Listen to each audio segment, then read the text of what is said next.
I once picked up a hitchhiker during my college years, and it turned out to be one of the weirdest days of my life.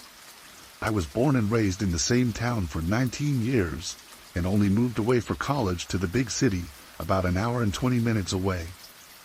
After completing my freshman year, I packed up my dorm and hit the road for home, where I planned to spend the next couple of months relaxing, and maybe working before the next semester began in the fall. The highway stretched out before me like a familiar friend, its twists and turns etched into my memory like a well-worn map. I had driven this route countless times, from my hometown to the city and back again, the miles blurring together like a well-rehearsed script. But on this particular trip, something different stood out. A lone figure standing on the side of the road, thumb outstretched in a futile bid for attention. He was almost standing on his tippy toes, really waving that arm out into the road. I had never seen anything like it, so I figured it was just his method of waving down a car. At first I thought nothing of it, assuming he was another hapless soul trying his luck on the busy highway. But as I drew closer, something about the guy's demeanor struck a chord with me. He looked lost, not just stranded but genuinely adrift, like a ship without an anchor or rudder. His clothes were clean, if not a little rumpled, and his eyes held a hint of desperation that tugged at my sympathies. He couldn't have been much older than me, and for a moment I envisioned myself out there, desperate in the sun, hoping a kind soul might stop, even just for a second. Before I knew it, I was pulling over, tires crunching on the gravel shoulder. The hitchhiker's eyes lit up with gratitude as he approached my window. As he got closer, I could start to see some finer details. Young, right around my age, very clean as if he had showered that morning, but also very fidgety. Something was a little off about his demeanor. "Hey, thanks for stopping, man," he said, his voice laced with relief. "I'm just trying to get to the next town over. Had this stupid fight with my girlfriend. I need to get home before before she does something stupid." I raised an eyebrow, intrigued despite myself. "Sorry to hear that," I said, trying to sound non-committal, "but I guess I am headed that way, so I can give you a lift." His face relaxed into a grateful smile. "Thank you, man. I owe you one." As he climbed into the passenger seat, I couldn't help but notice the faint scent of sweat and anxiety clinging to him like a shroud. His eyes darted around my car, taking in the familiar surroundings with a mixture of curiosity and unease. He looked like an animal caught in a trap or something. I didn't really know what to make of it. "So, what's your name?" I asked, trying to break the tension. "John," he replied, his voice a little hesitant. "And you are?" I gave him my name, and that seemed to put him at ease, at least a little bit. As we pulled back onto the highway, the silence between us grew thick and heavy, like a fog that refused to lift. I glanced over at John, his eyes fixed on the road ahead, his jaw clenched in a tight line. Something about this guy just didn't add up, but I quickly pushed that thought aside. It's the worst thing that could happen, right? It's only an hour away. "So what happened with your girlfriend?" I asked. John just looked over at me with pure disdain. "It's not really any of your business," he said back. I nodded and bit my lip, already feeling like this was a huge mistake. Why the hell did I bother to pick him up anyway? I was a young man with relatively new age ideals, and I thought I was doing a service for my fellow man by just giving him a ride. Looking back, it was stupid because I know I only picked him up because he was young, figuring young people were safer. The reality was, there was no one more dangerous or unpredictable than some 19 or 20-year-old kid. We rode in silence for a bit. I felt put off, like I had lost control of the interior of my own car. I felt like I was being held hostage by this guy's weird, brooding presence. So I did the one thing I was good at. I kept talking. "So, your girlfriend, what's she going to do if she beats you home?" John scoffed and shook his head. "What won't she do, crazy lady?" he said, looking out the window. "She'll flip the whole place upside down, steal all my crap, even the dog, and then break anything she doesn't see as valuable enough to take." "Damn," was all I could say. "Yeah, so if you could hurry the hell up, that'd be great," John said, a little louder than necessary. I settled into my seat, rolled my new problem around in my head, and wondered how the hell I was going to deal with all this. There was probably no way to get him out of the car now that he was inside it, and it's not like I could call the cops to my car out here in the middle of nowhere over a person I voluntarily allowed to get in my vehicle. I had very limited options to deal with this crap, but I fancied myself a college student, a pretty smart guy, so I resolved just to figure it all out as I punched the gas pedal, cruising from 65 to 75. The answer hit me. Do exactly as he said, just hurry up. We were already 15 minutes into the drive, well outside city limits, with less than half an hour of driving left.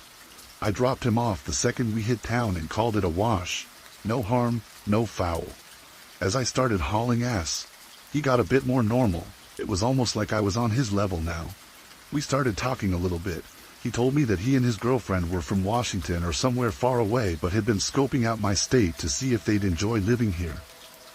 They were staying with John's cousin in some small town out near where my hometown was while checking out the neighborhoods in the city. They had their disagreement. John's girlfriend left him on the side of the road. He walked to the edge of the city where the heat and nothingness took over, jammed his thumb out, and that's where I found him. I pressed a little further for some juicier details, as I could tell this guy was a chronic jerk, wondering if he had done something to warrant being left behind. Sure enough, he totally copped to it. He said that while they were looking around at houses, they ran out of drugs, meth, I would assume, and she had a desire to re-up the supply. John wanted to keep looking at houses, still riding his high, and that's when it all started. Within an hour, they were having a shouting match, and apparently, John slapped his girlfriend around a bit because she knew what she was saying. It was really unclear, kind of very vague, but the gist was that John claimed his girlfriend had some secret way of talking crap to him, because it was so hurtful he had a good reason to put hands on her.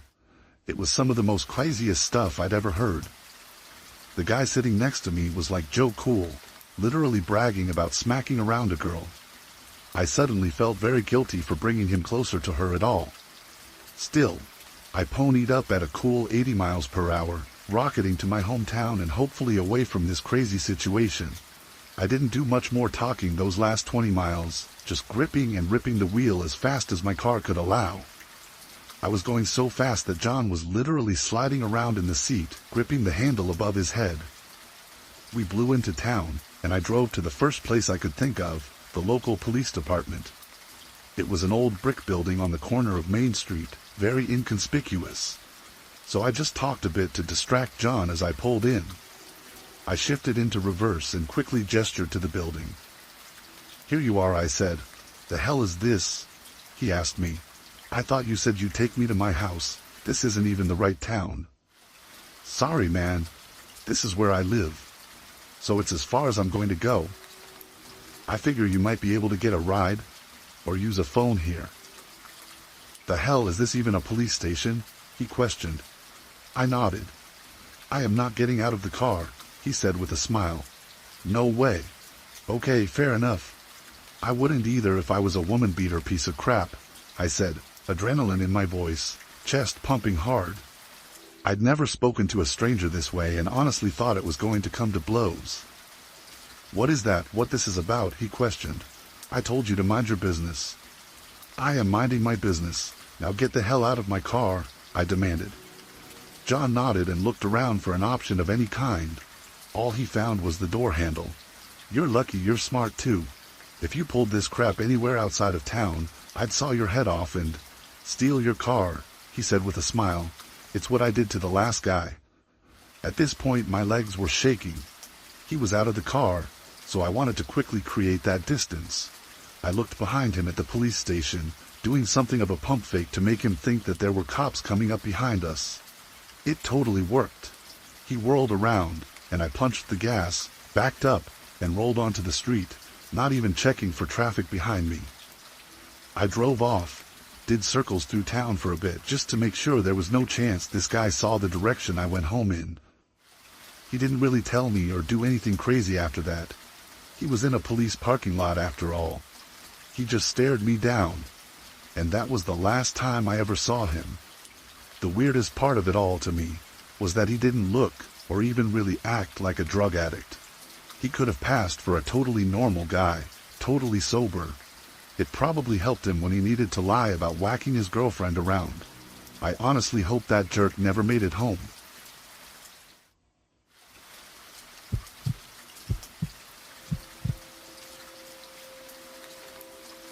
I spent 16 years in the Marine Corps, and when I got out around the 2017 holiday period, I felt kind of lost. I drove Uber for a while, helped an old platoon mate get his landscaping business up and running, and then dipped my toe into celebrity bodyguarding.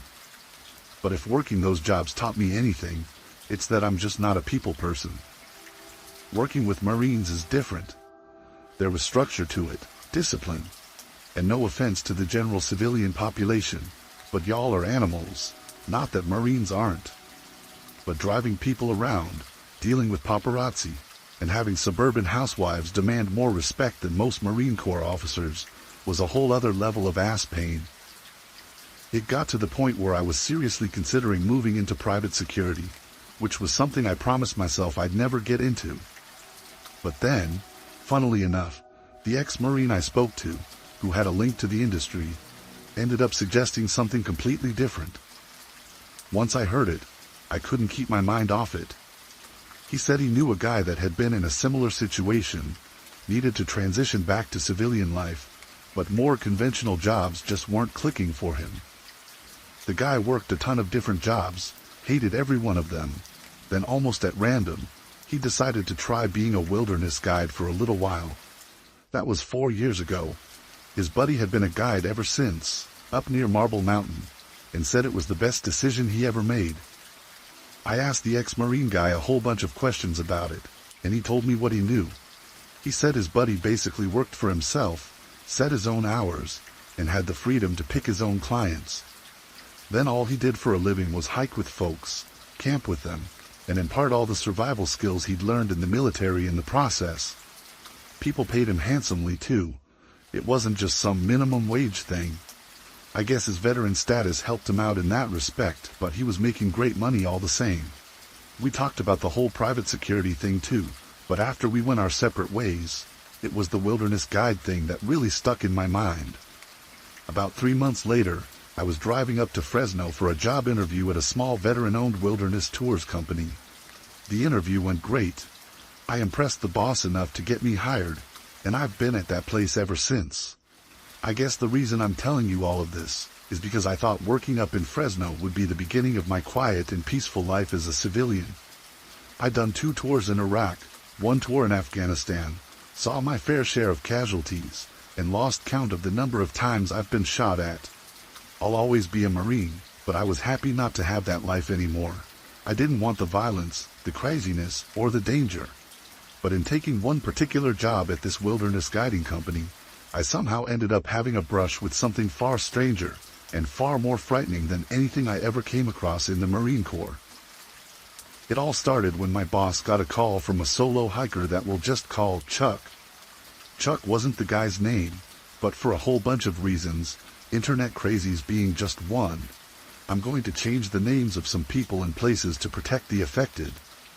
Chuck wanted to hire a wilderness guide to take him to a certain hilltop out in one of the forests east of Fresno. He wanted to hike out there, camp overnight, and then head back the way he came. The easiest route to the place was about 18 miles off-road, and since Chuck wasn't an experienced hiker, I figured we could do around 9 miles the first day, then make camp, then walk the other 9 miles the next day before getting to the place he actually wanted to camp. He was in his mid-30s, wiry, and not the most athletic of people. So when we met for the first time to walk him through the journey we'd laid out for him, I knew that I'd made the right decision to take it easy on him. We'd be gone for 3 nights. We'd provide everything he needed in terms of food, water, and equipment. All he needed to do was show up in suitable clothing, and we'd take care of everything else. That first meeting was a Tuesday afternoon, and it was an important one too, because if either of us decided that we wouldn't be comfortable guiding someone into the wilderness, then the hike was a no-go. We never took anyone we figured would be in danger to themselves while out in the wilderness, not just because we were afraid of lawsuits, but because it's straight up irresponsible. But then, when Chuck stopped by the little strip mall office that we were operating out of, he seemed fine. He paid attention during the briefing, respected the fact that I had the final say when it came to keeping him safe, and was polite and well-spoken while he agreed to our other terms too. There wasn't a single warning sign that gave us any indication of what might happen or what he might do. And so that Friday morning, I met Chuck at the office, and we drove down towards our line of departure together in my truck. We set off just after 6:30 in the morning, so neither of us were in the mood for talking on the drive out to the park. But after we got going on the hike, we got into a little small talk. Chuck asked about my time in the Marine Corps, and I told him a story or two, PG-13 of course, so as not to freak him out or anything. After that I asked what Chuck did, and he told me that he was some kind of professor, not the teaching kind though. He was like the researching kind at a university. He told me he specialized in physics, but I'll be damned if I could tell you exactly what he said. It was something like something theory, and I actually laughed out loud when he asked if I'd heard of it or not. He didn't figure I had, but he asked all the same.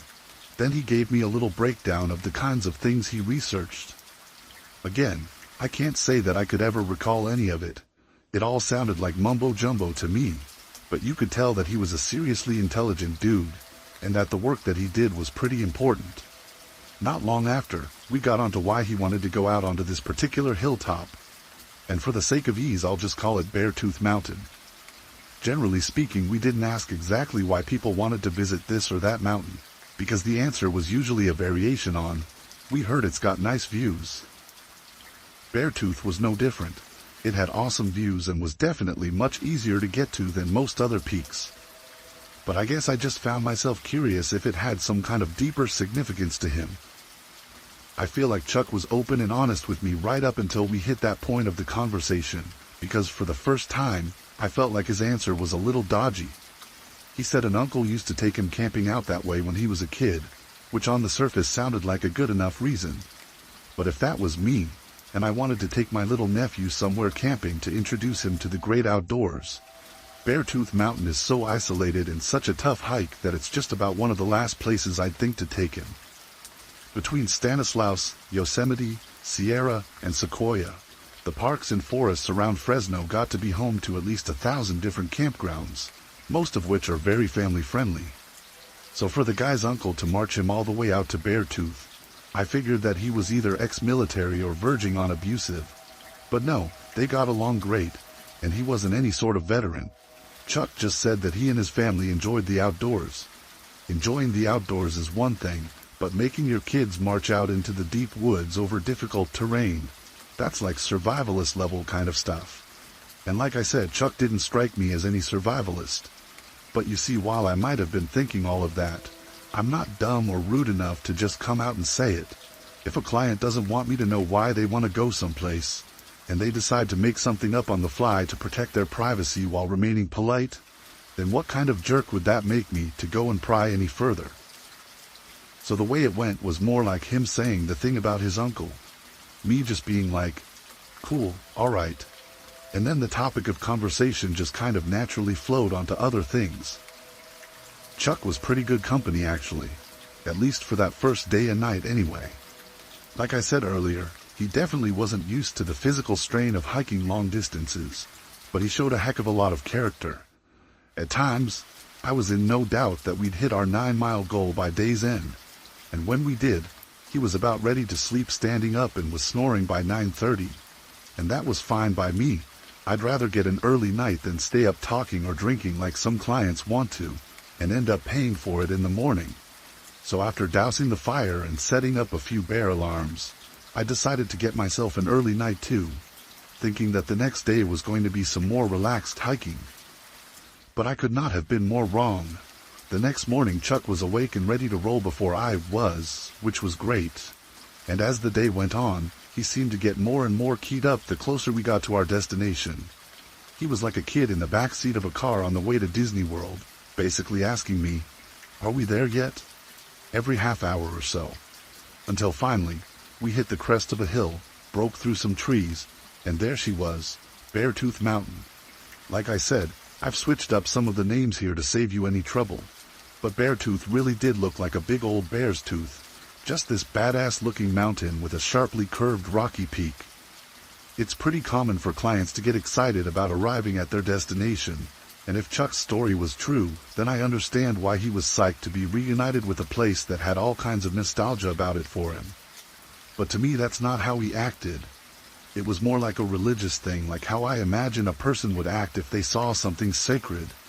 I kind of feel like if that was me, I'd have done a little vocal reminiscing or something, you know? Like, I remember this one time Uncle Bob said X. Or, this reminds me when Uncle Bob did Y.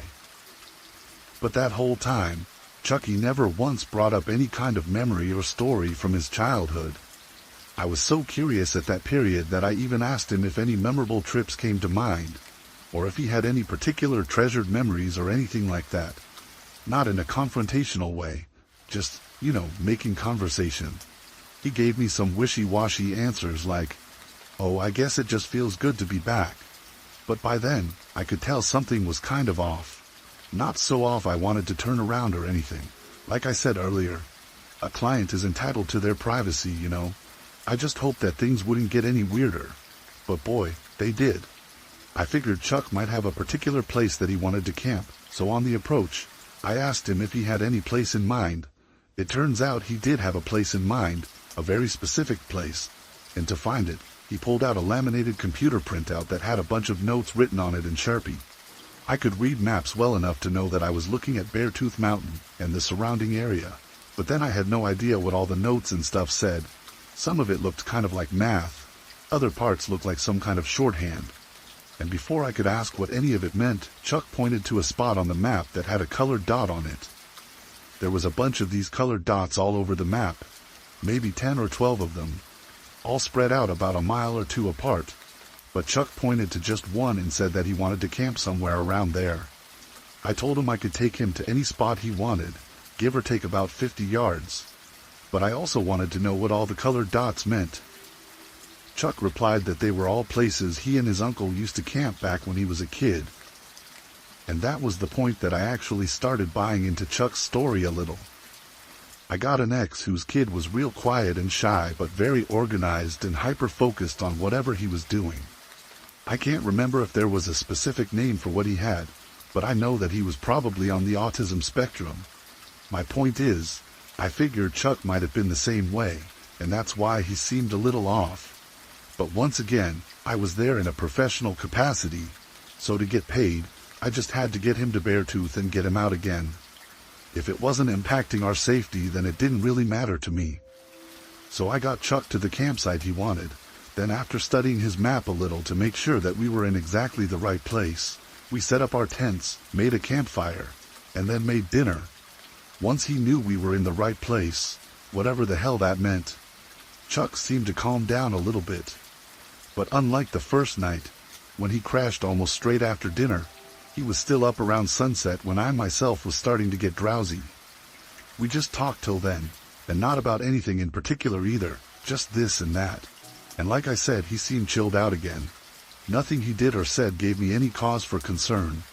I felt like a new stepdad or something, telling him not to stay up too late, but he said he wanted to enjoy the night sky a little and wouldn't be too tired come sunup. I said all right, climbed into my tent, and then went to sleep. A couple of hours later, I woke up to hear the sound of a tent unzipping. I remember sitting up just to make sure that it wasn't my own tent being unzipped, and then realized that the noise must have been coming from Chuck's. Now I cannot overemphasize how common it is for dudes to wake up in the middle of the night and need to take a leak. So 99 times out of 100, hearing someone's tent opening up after dark is no reason to be concerned. But even so, I called out to Chuck to see if all was good, and he replied that he was fine before saying, "Thanks, man. I know this might sound kind of cheesy or whatever, but..." The way he said it, it sounded real heartfelt, like he really appreciated me looking out for him like that. I was half asleep at the time, so I just told him, "No problem, buddy," and then went back to sleep, thinking it was nothing more than what it was. Nowadays I think he was thanking me for a whole lot more. The next morning, I woke up, put my boots on, and then the first thing I always do each morning when I'm on a trip like that is check on the client. I never just stick my head into their tent or anything, and I don't unzip their tent if it's zipped up neither. I'll just stand outside, gently trying to wake them up.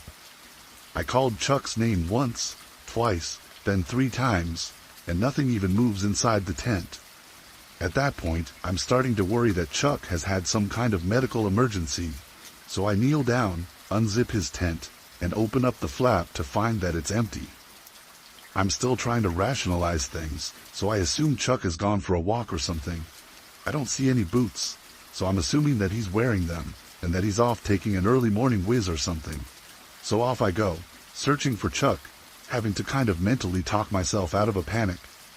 I circled the camp, calling out his name, but Chuck's nowhere to be found. So I walk a larger circle, calling out a little louder, and that panicked feeling is coming back as more and more time goes by. I keep walking that loop, mentally preparing myself for some kind of emergency, when something catches my eye, and at first, I couldn't quite believe what I was seeing, or actually it was more like I didn't want to believe it. Between these 2 trees, about 50 yards down the slope, was a pile of clothes, and it looked like they were sitting on a pair of boots too. As you can imagine, my first thought that goes through my mind is, Chuck's gone nuts, stripped naked and then walked off into the woods, which was not something I wanted to have to deal with. Someone going missing, that's bad, really bad. Someone going missing after taking off all of their clothes. I think we can agree that that's a whole other level of crap hitting the fan. So right after I see the clothes, and I'm 100% sure they're Chuck's, I start off on emergency procedures. So that's call the Rangers, call my boss, call everyone I possibly can, then get a head start on searching for our client. Situations like that are always time critical, but then my situation was even more so, for obvious reasons. So I went running back to where Chuck's clothes were, and started looking for any signs of a trail. Now, here's where I'll admit that I've never been much of a tracker, so all I really did was walk off in the direction I figured he might have gone. But I didn't find anything but empty woods. I had to wait until the Rangers showed up before we could cover any real ground. Then, by the time the cops and the search and rescue folks arrived, there was no reason for me to be there anymore. Once I'd given an officer a statement, I felt awful. Having a client go missing like that is the nightmare scenario for any wilderness guide. It's our one job to keep people safe, and when we fail at that one thing, it's like a punch in the gut. I talked to my boss at length about the whole thing, and he gave me a week off to get my head straight. He was closing the office out of respect for Chuck's family, and since he was a big part of the volunteer search parties, there was only one other person to take on the workload, so better we just close and help out.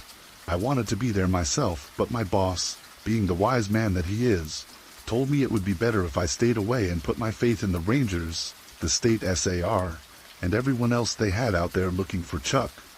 I was just one, and what was one guy versus all kinds of helicopters, sniffer dogs, and specially trained trackers, who'd put even force recon guys to shame. I was told over and over again that it wasn't my fault, that I'd done everything right, and that I had nothing to feel guilty over. But then came the day when, even with the cops being so cool and respectful, I could tell people were starting to doubt my innocence. The day the cops came to ask me a few questions, I figured it was just all follow-up stuff, or questions they hadn't thought to ask me yet, or whatever. But then there came a point during the questioning where I realized that I wasn't being looked upon as an innocent party anymore. I guess the detectives were just eliminating potential suspects, but it was pretty damn chilling, knowing that they were considering the possibility that it was me that was to blame for Chuck going missing. I actually said to them at one point, "Look, I'm an open book, I got nothing to hide, and I'll come help with the search effort if you want me to." They acted innocent, like they were only there to ask a few questions and nothing more. But I could tell that they were putting on the good cop routine, in hopes that I'd slip up and change my story. That way, they could justify focusing on me as their number one suspect.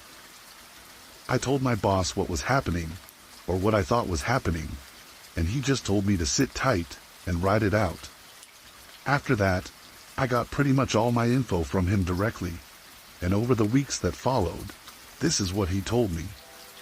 I was only completely eliminated as a suspect, when the cops found no DNA but Chuck's on his abandoned clothes, which suggested that he just got up in the early hours of the morning, walked down the hilltop a little, and then walked off into the woods before taking off all of his clothes. The search and rescue tracker dogs followed his scent trail to a shallow stream, then lost it, suggesting that he washed himself in the water for some reason. Some suggested this was deliberate, as in he knew it would confuse the tracker dogs when it came time to look for him.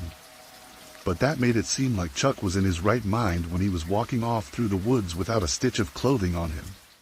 And to the likes of me and my boss, Chuck must have totally lost his mind if he thought that he could do something like that and not be in real danger. I asked my boss if the cops must have known something that we didn't about Chuck's state of mind. He said he had no idea, that he'd been involved in a couple of missing person cases before, and that Chuck's made no sense to him whatsoever. In the other two cases, the person was found safe and fine within 24 hours, and both involved were hikers who got a little too confident after wandering off the trails. People figured that the same thing would happen with Chuck, as without any suitable shoes, there's no way that he couldn't have gotten so far that the search teams wouldn't pick him up, but that's the thing. No one found a single trace of him anywhere in the surrounding area. It was like he just dropped off the face of the earth.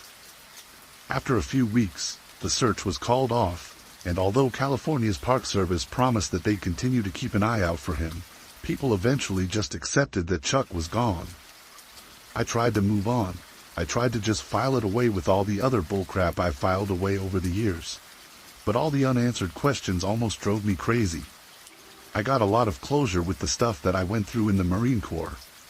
And at least before I separated, the top brass were pouring a ton of money into counseling, psychologists, and all kinds of things to fix the mental wounds, and not just the physical ones. But that whole process of reconciling what's happened to you, that's all way easier when you have some actual answers. X was in a certain place, and then Y happened, and Z was the result. But with the Chuck thing, nothing made sense. There were no answers. His disappearance was never solved. And thinking about it caused me a hell of a lot of grief for a long, long time. And on top of that, Chuck's not the only person to have gone missing in that area of the forest. There have been a bunch of unexplained disappearances in that area, and sometimes I can't help but wonder if they're somehow connected to Chuck's.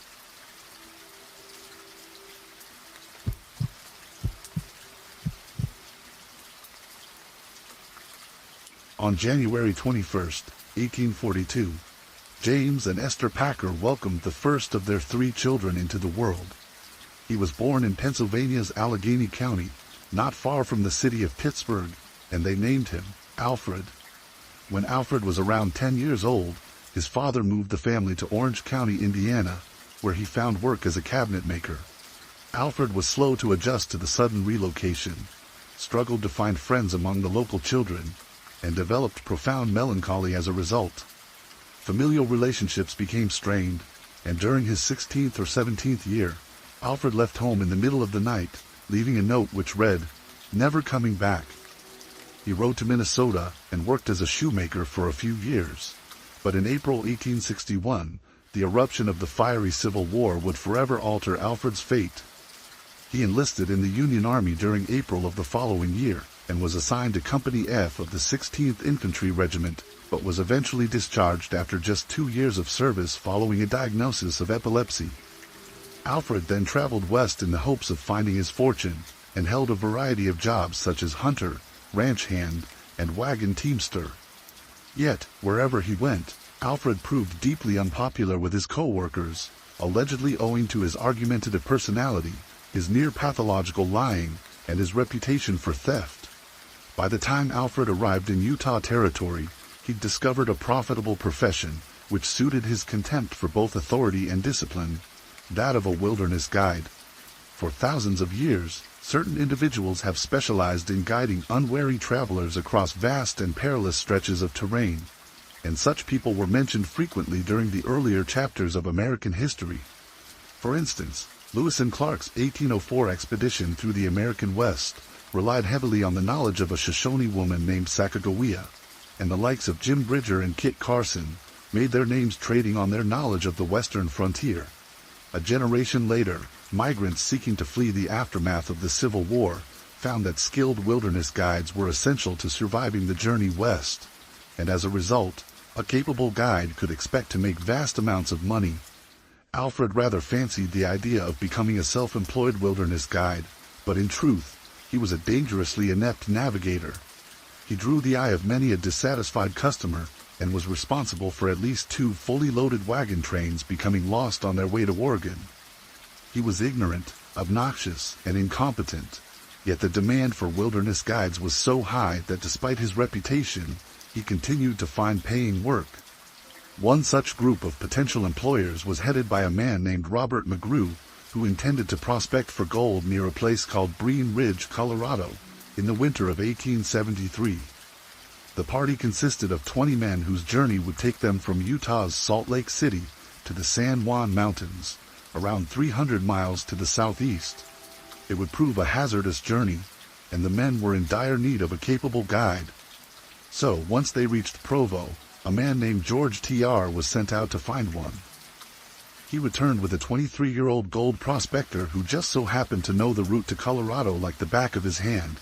Yet this prospector was none other than Alfred Packer. Packer was not 23 years old. He was actually 31 in November of 1873. And as previously stated, he was relentless in his fabrication. Although Packer had a small degree of mining experience, he was no prospector, nor had he ever been to the San Juan Mountains. But sensing the desperation of McGrew's party, he saw an opportunity to profit. Packer told them that for the price of $25, around $700 in today's money, he could lead them to the gold country south of the Colorado Territory. The group accepted, and off they went. Almost immediately, Packer's incompetence became painfully obvious to McGrew and his companions. Those who made it to Colorado later said that Packer was not once, but twice, caught stealing rations from other travelers. But since it appeared that his services were indispensable, he was shown mercy each time. The group's slow progress also meant that by the time they reached the more hazardous sections of their route, they were beset by harsh winter weather. Heavy snow hid the path ahead, forcing the party to rely almost entirely on their compass for direction, and due to Packer's inexperience, it wasn't long before they became lost completely. When their rations ran out, the men ate horse feed. When the horse feed ran out, they ate their horses. But in the 3rd week of January 1874, the party came across an isolated island of salvation, in the form of a Native American encampment. Chief Ouray, also known as the White Man's Friend, made his winter encampment in the Uncompahgre Valley, near modern-day Montrose. He was famous for his generosity to needy travelers, and supplied McGrew's party with food and lodgings, by which they could regain their strength for the journey to come. However, Chief Ouray strongly recommended that the party postpone their expedition until spring, since they were likely to encounter dangerous winter weather as they reached the San Juan Mountains. The natives knew that to undertake such a journey would be to risk certain death, and Chief Ouray offered to shelter their party until early spring, whereupon they could continue their venture in relative safety. The party of 20 convened to discuss their options, but 11 of them refused to accept the chief's offer. In their view, delaying their expedition until early spring would roll out the red carpet to other less risk-averse prospectors. Delay their journey, and they miss out on the lion's share of the gold. A few days following his arrival at Chief Ouray's camp, Robert McGrew approached him with their final decision. 11 of them would continue on towards the Los Pinos Indian Agency, which was the closest outpost to the camp, and proceed onward to Breen Ridge from there. Chief Ouray stated that he respected the party's courage, and provided them with food for their journey, as well as safe directions to bypass the mountains. However, just hours into their journey, Alfred Packer announced that he had a better idea. Instead of bypassing the mountains by way of Indian Territory, Packer proposed the group take a much more direct route through the mountains. Obviously, most of the party understood Packer was an incompetent navigator, but at this juncture, it seems their desire for enrichment outweighed any kind of common sense. 5 of the party continued along the safer route, but 6 others, Packer included, decided to risk the snowy passes of the San Juan Mountains. Aside from Packer himself, the group consisted of Shannon Wilson Bell, James Humphrey, Frank Butcher Miller, George California Noon, and Israel Swan. McGrew and a handful of his loyalists proceeded to aid Packer's group in their initial departure, but once the snows grew too deep for heavily laden pack horses, they unloaded Packer's supplies, and then headed back to Chief Uray's encampment. Packer and his party then continued along the Gunnison River, and began climbing the higher paths which led into the mountains. But this, as many have reasoned, was pure insanity. The men had less than 2 weeks' rations, no snowshoes, no flint to light a fire, and wore clothing that was thoroughly unsuited to the intense Colorado winter. Finally, on April 16, 1874, a full 65 days following the departure of Packer's party, a lone figure stumbled out of the woods near modern-day Saguache, Colorado. As they sat eating breakfast, a group of Ute tribesmen spotted the man limping towards them. He carried with him a rifle, a knife, a steel coffee pot, and a satchel.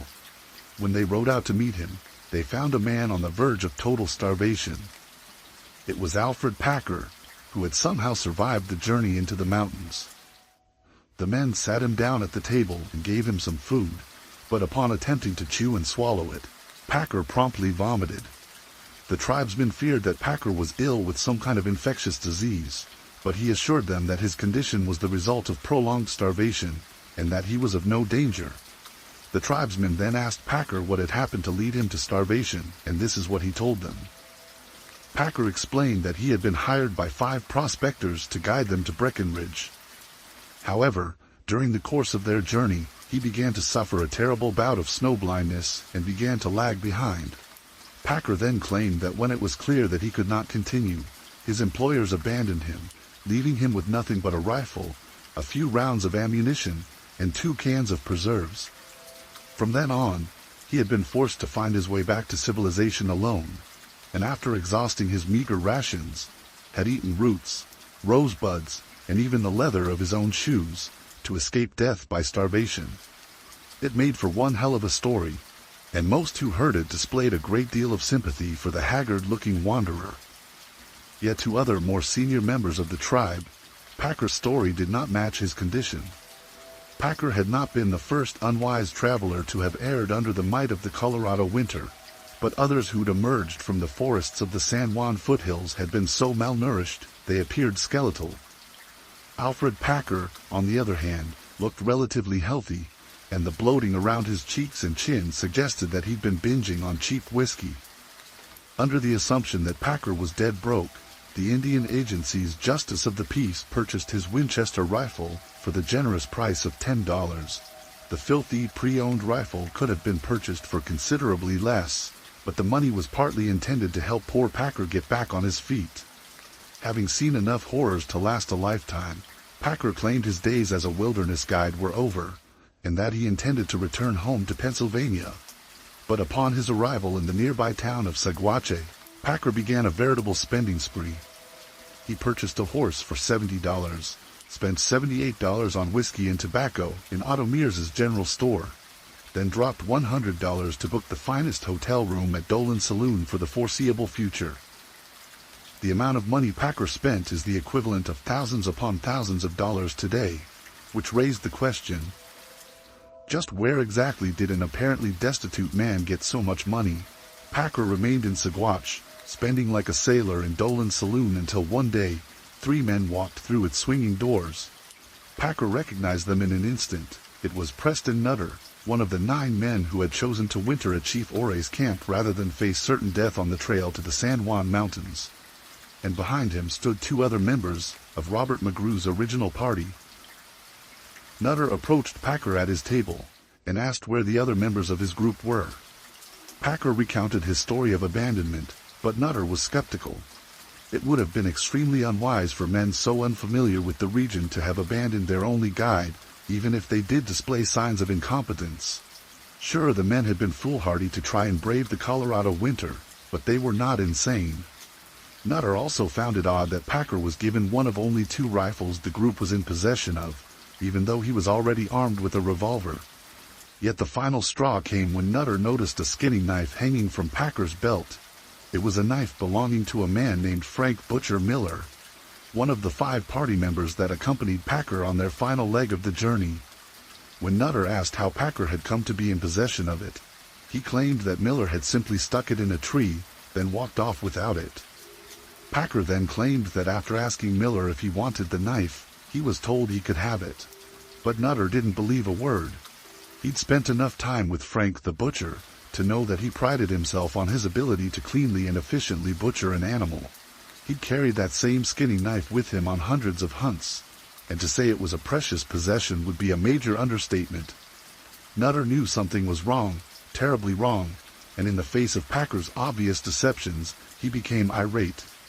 He was said to have lunged at Packer, demanding he speak the truth, and since he was quite visibly the aggressor, he was tossed out of Dolan's, then barred from entry until the week's end.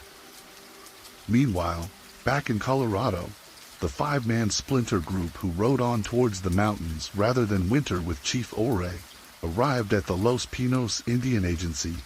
They were greeted by the agency's administrator, General Charles Adams, who told them he'd already met with a man named Packer, who claimed to have been abandoned by his fellow travelers. Oliver Lenheiser, who headed the 5-man group that did not contain Packer, claimed this was impossible. The prospectors Packer had been riding with were good, decent men who would have never abandoned one of their number, no matter how much of a burden they were. Suspecting some kind of foul play, and knowing Packer to be a compulsive liar, Lenheiser convinced General Adams to have Packer arrested, but the general himself chose a far shrewder course of action. Adams sent a trio of soldiers out looking for Alfred Packer, but after finding him in Saguache, they didn't simply put him in cuffs.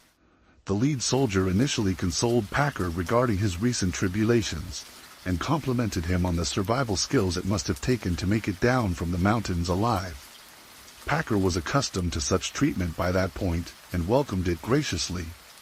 The soldier then informed Packer that they wished to hire him at a very generous rate to help recover the missing members of his party. Packer seemed reluctant at first, but following a reminder that proving his innocence to the authorities was a far superior option than vigilante townsfolk assuming his guilt, he agreed to join the search party. When he arrived back at the agency, Packer was immediately brought before General Adams, who had allowed Lenheiser's party to witness his questioning. Adams demanded an explanation for the conflicting stories, but an indignant Packer repeated his claim that he'd been abandoned while snowblind, and professed deep surprise upon learning his fellow travelers were missing. Adams then questioned him regarding his Saguache spending habits, but Packer defended himself by claiming the money was a loan from a sympathetic citizen. Upon hearing this, General Adams dispatched another group of riders to Saguache, who learned that not only had Packer not received any loan, but he'd been spotted with several different wallets during his stay in town. Following the riders' return, and confirmation that Packer was lying, General Adams and Lenheiser's party began discussing what should be done. Yet as they debated, the arrival of 2 Ute tribesmen prompted an uproar in the camp. The 2 tribesmen had been hunting just a few miles from the Indian Agency, and after reaching the crest of a hill, had come across strips of dried human flesh they'd found lying on a rock, and nearby was the exact same trail Alfred Packer had used during his march for survival. When confronted with the strips of flesh, Packer appeared to break down completely, and began begging General Adams for mercy. He then promised to make a full and frank confession, after reportedly stating, "It would not be the first time that people have been obliged to eat each other when they were hungry." Packer claimed that after his party ran out of food, they began, and I quote, "eyeing each other in a most unsettling manner." A few days after this dreadful leering commenced, Packer claimed he left camp to gather dry firewood, and returned to find 4 of his traveling companions standing around the lifeless body of the 5th. Israel Swan, who was said to be the oldest of the 5 men, was killed instantly when he was struck from behind with a hatchet. In the process of dismembering Swan's body, Packer claimed the group found several thousand in cash on his person, and after dividing the money between them, they began roasting and eating chunks of the dead man's flesh. The men ate well that night, so well that just 2 days later they were once again completely out of food and racked by ravenous hunger. They tried hunting and set snares for rabbits and other small game, but after fresh meat eluded them, a conspiracy was struck. Since Frank Butcher Miller still had a great deal of fat on him, Packer claimed Shannon Bell, James Humphrey and George Noon convinced him that it was the butcher's turn to be carved up. He too was murdered with a single hatchet blow to the skull, ambushed while stooping to pick up firewood. It was then that Alfred Packer acquired the butcher's skinning knife, fastening it to his belt before he feasted on its owner's still warm cadaver. Packer then claimed that as the 4 remaining travelers pushed on towards Los Pinos, they became lost in a blizzard. Once again they became ravenously hungry, and this time it was James Humphrey's turn to be ambushed, butchered and consumed. Packer added that George Noon was murdered before Humphrey's corpse had even been stripped of all meat, and the killing was wanton. Now they had a taste for human flesh. Once the blizzard had cleared, Alfred Packer and Shannon Bell continued their journey towards Los Pinos. They agreed never to speak of their ghastly hunger, nor the manner in which it was sated. They would say that their companions died of exposure, and that each was afforded a Christian burial. Packer also claimed that being the only 2 survivors of the 5-man party, he and Bell made a pact that neither man would murder or consume the other. According to Packer, it took just days for this pact to unravel. After 3 more days of trudging through the mountains, frostbitten and exhausted, Packer claimed that he and Bell set up camp next to a lake near a large grove of hemlock trees. The 2 men managed to light a fire, but after a few hours of lying under their blankets and trying not to freeze, Shannon Bell went berserk. Packer claimed Bell threw off his blankets, screaming that he couldn't take it anymore. Then after snatching up his rifle, he lunged at Packer and attempted to bash in his skull. Packer described how he deflected the blow before striking Bell in the head with the hatchet, then fearing that he might starve to death before reaching civilization, Packer cannibalized Bell's corpse and continued on his journey with the dead men's accumulated wealth. Following another day's walking, Packer claimed he mounted the crest of a hill. Upon spotting the Los Pinos Indian Agency in the distance, he threw away the remaining strips of human flesh, but admitted that he did so with, quote, a fair degree of hesitation. After listening to Packer's version of events in full, General Adams called for a discussion of the matter between the surviving prospectors and agency officers. This prospector stated they didn't believe a word of Packer's story and asked the general to aid them in the formation of a search party so that the truth might be uncovered. With agency clerk Herman Lauder at the lead, the 5 Utah prospectors followed a handful of agency officers for 50 miles across the hills, ironically with Packer acting as their guide. Then, after 2 weeks of searching the snowdrifts near Lake Fork, Packer announced that he was lost, forcing a frustrated Lauder to order the return to the agency. However, at some point during the journey back, Packer armed himself with a knife and attempted to murder Herman Lauder. Fortunately, Lauder was able to defend himself, and after the other members of the search party restrained him, Packer was arrested. The failed attempt snuffed out any and all doubt that Packer was an innocent man, with General Adams ordering his immediate transportation to Saguachi's jailhouse. During this period of detention, Packer changed his story. He now claimed that after days of hiking with virtually nothing to eat, Israel Swan could go no further. They found a pine-shaded gulch next to a lake and set up camp. A short time after this, Packer asserted that Swan passed away from a combination of hunger and exposure. The following is an extract from his signed confession. Old Man Swan died first, and was eaten by the other 5 persons about 10 days out of camp. 4 or 5 days afterward, Humph died and was also eaten. Sometime afterward, while I was carrying wood, the butcher was killed as the other 2 told me accidentally, and he was also eaten. Bell shot California with Swan's gun, and I killed Bell. I covered up the remains and took a large piece of his meat along and traveled 14 days into the agency. Bell wanted to kill me with his rifle, struck a tree, and broke his gun. Yet while he was in jail, observers challenged his credibility and noted that Packer, far from being a victim of cold or starvation, had set some kind of diabolical trap. Finally, in August of 1874, an illustrator from Harper's Weekly was hiking near a place known as Slumgullion Pass, just 2 miles southeast of Lake City, Colorado. Upon spotting a pine-shaded gulch, surrounded by hemlock trees, John A. Randolph believed he'd happened across a prime spot to rest. But as he got closer, he made a horrifying discovery. 5 rotting corpses lay strewn around the gulch. Randolph made a quick sketch of the scene, then rushed to alert the sheriff in nearby Lake City, who now naturally was only too happy to receive news of the discovery. There was just one problem. From its description, the gulch was the site of the final confrontation between Packer and Shannon Bell. But according to his story, Packer and Bell were alone. In which case, how had the bodies of the murdered and cannibalized men all come to rest in the same spot? The Lake City sheriff rode out to what became known as Dead Man's Gulch, with around 24 volunteers in tow. The scene that greeted them was the stuff of nightmares. One deputy noted that it appeared as if extreme violence had befallen the men. Frank Miller and Israel Swan's bodies were little more than skeletons, with almost every strip of flesh having been carved from their bones. The bodies of James Humphrey and George Noon lay rotting and flayed, with their legs having been butchered entirely. Both had received blows to the head, with the shape of the wounds indicating a hatchet had been used to dispatch them. Shannon Bell lay with his arms to his sides, his hands skinned, with skeletal legs splayed out beneath him. Someone had smashed open the top of his skull and removed his brain entirely. No attempt had been made to consume bone marrow, nor had any of the men's organs been consumed. Packer had simply gone from man to man, stripping the soft, sweet, nutrient-rich muscle from their bones before eating it. The remains of the fallen prospectors were buried where they lay, and when word reached the Saguache County Sheriff, he sent 6 deputies to the jail to confront Packer with their newfound evidence.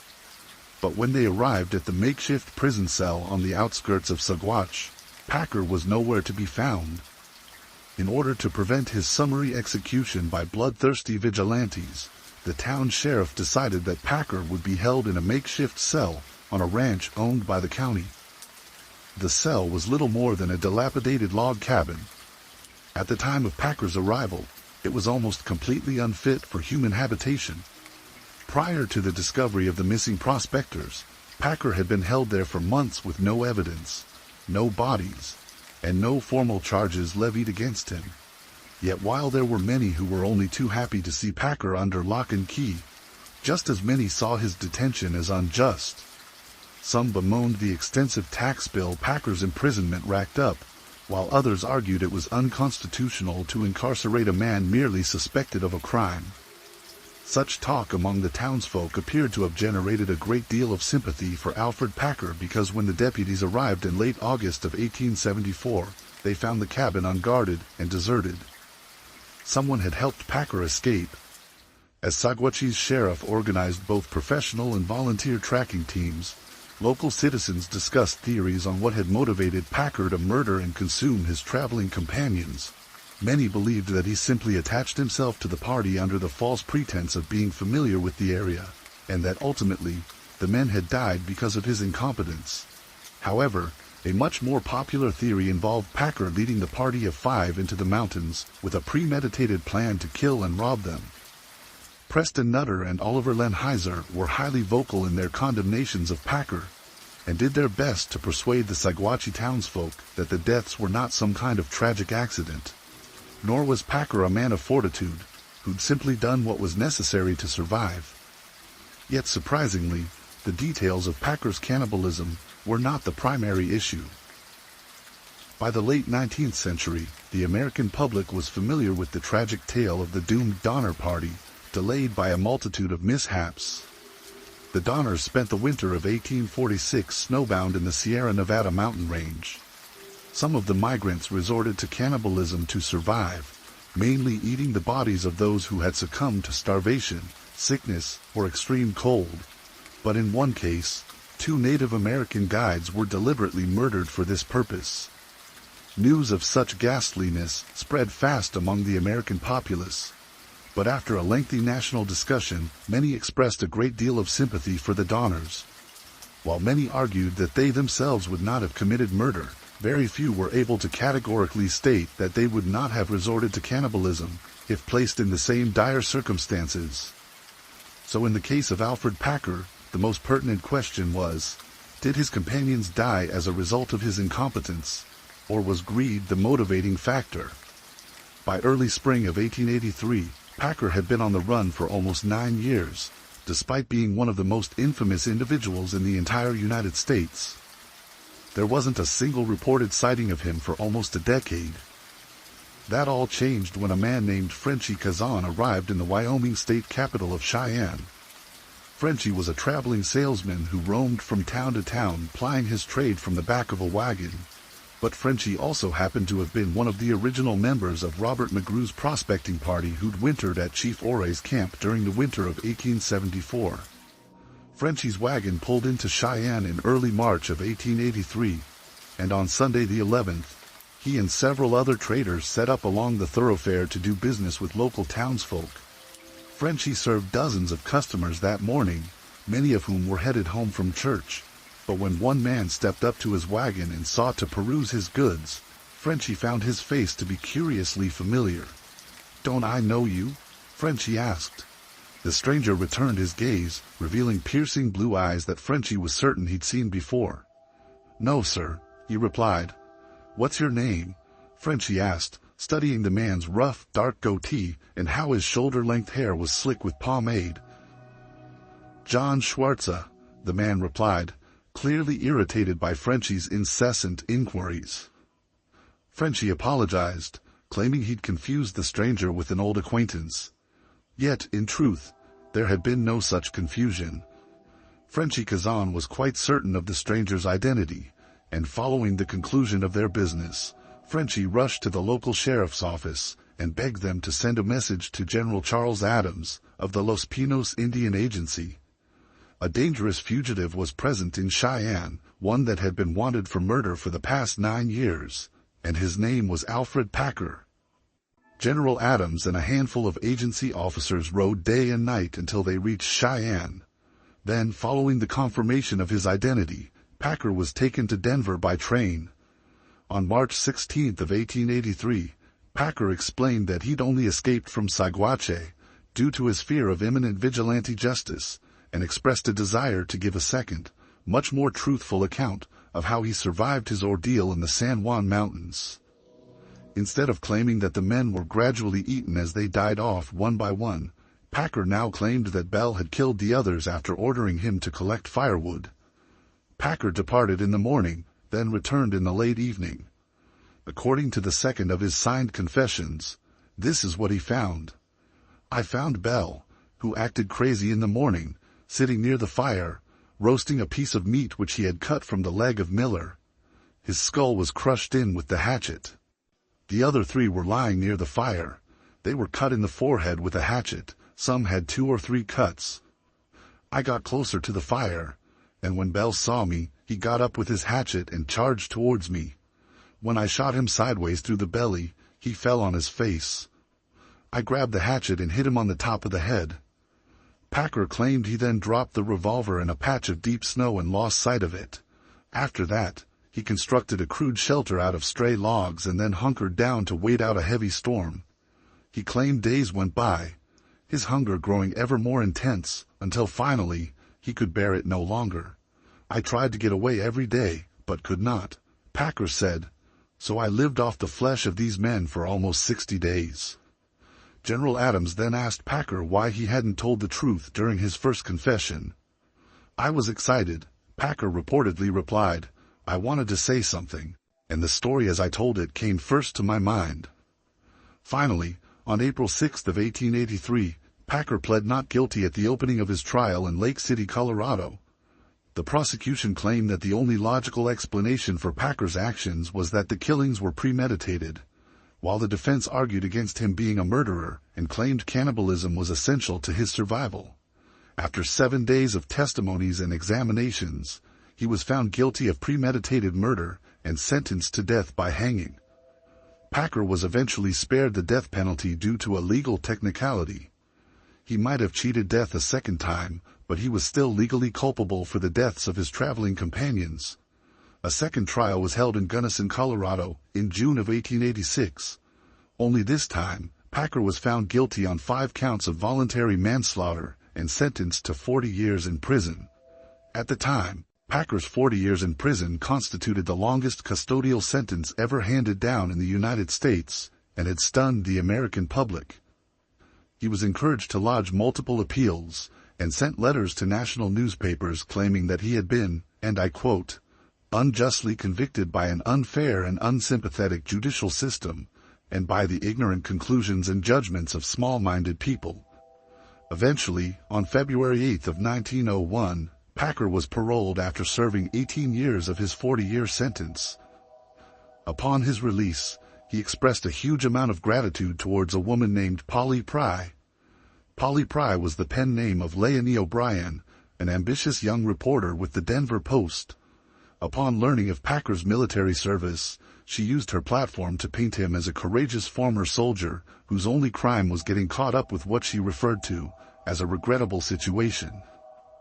She called him a victim of circumstance who did what he had to do to survive, but one who had been, quote, crucified for violating civilized sensibilities by having to resort to cannibalism. The column inches she dedicated to Packer prompted the launch of a petition, one which made it onto the desk of the Colorado governor, Charles Thomas. Thomas was initially reluctant to involve himself in the situation, but after months upon months of pressure, one of his final acts as governor was to have Alfred Packer paroled, under the condition he would not attempt to profit from his story. 6 years following his release, on April 23 of 1907, Alfred Packer passed away in Jefferson County, Colorado, aged 65 years old.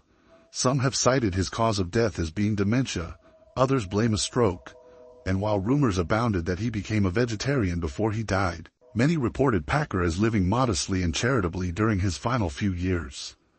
Buried in Littleton, Colorado, Packer's grave is marked with a veteran's tombstone, listing his original regiment from 1862. But while he might well lie in a soldier's grave, his reputation will always be that of a charlatan, a murderer, and a cannibal.